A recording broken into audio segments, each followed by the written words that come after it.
কয়েকজন মুক্তিযোদ্ধা বিরোধী দলে আছে, আপনি নিজেই স্বীকৃতি দিয়েছেন। শুনতে ভালো লাগে যখন মাননীয় বিরোধী দলীয় নেতা বলেন যে তিনি শহীদ পরিবারের সন্তান। আমরা এটাকে ধারণ করি। আমার মনে হয় যে মুক্তিযুদ্ধের ইতিহাসের ভিত্তিতে জাতিকে আর বিভক্ত না করি, যে অ্যাটমসফিয়ারে আমরা এখানে আলাপ আলোচনা করি, মাঝে মধ্যে সেটা কিছু উত্তেজনা সৃষ্টি হবেই, সেটা স্বাভাবিক।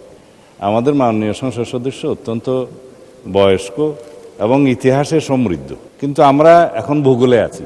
আমরা বেশি ইতিহাস চর্চা করতে গেলে মাঝে মধ্যে কিছু ব্যত্যয় হবে। মাননীয় স্পিকার, আপনি স্বাধীনতা যুদ্ধের একজন বটবৃক্ষ, তিনিও একজন মুক্তিযোদ্ধা।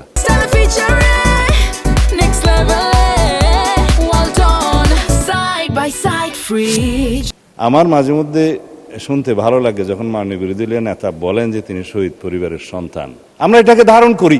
কয়েকজন মুক্তিযোদ্ধা, বীর মুক্তিযোদ্ধা বিরোধী দলে আছে, আপনি নিজেই স্বীকৃতি দিয়েছেন কয়েকজন মুক্তিযোদ্ধা আছে।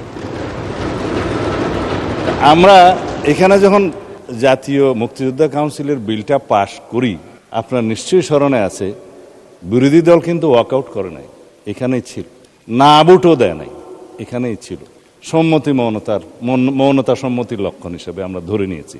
তৎকালীন রাজনৈতিক দলের উল্লেখ করে কয়েকটি রাজনৈতিক দল, আবার উত্তেজনা হোক সেটা চায় না, নাম নেব না, তাদের মুক্তিযোদ্ধা এবং মুক্তিযুদ্ধ এই দুই ডেফিনিশনের মধ্যে অন্তর্ভুক্ত করা হয়েছে। তারা তো সেটা স্বীকৃতি দিয়েছেন মাননীয় স্পিকার, আমরা ওখানেই থাকি।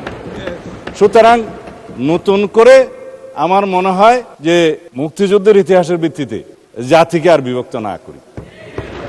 আমরা সবাই আলোচনা সমঝোতার মধ্য দিয়ে এই মহান জাতীয় সংসদের আমাদের সমস্ত কার্যবাহ an order of the day আমরা এমনভাবে পরিচালনা করি যেন আমাদের প্রজন্ম, ভবিষ্যৎ প্রজন্ম, বর্তমান প্রজন্ম দেখে যে এই জুলাই যোদ্ধারা তাদের দৃষ্টিশক্তি হারিয়েছে, তারাও যেন শুনে যে আমরা জাতির প্রত্যাশা পূরণের জন্য এখানে আছি।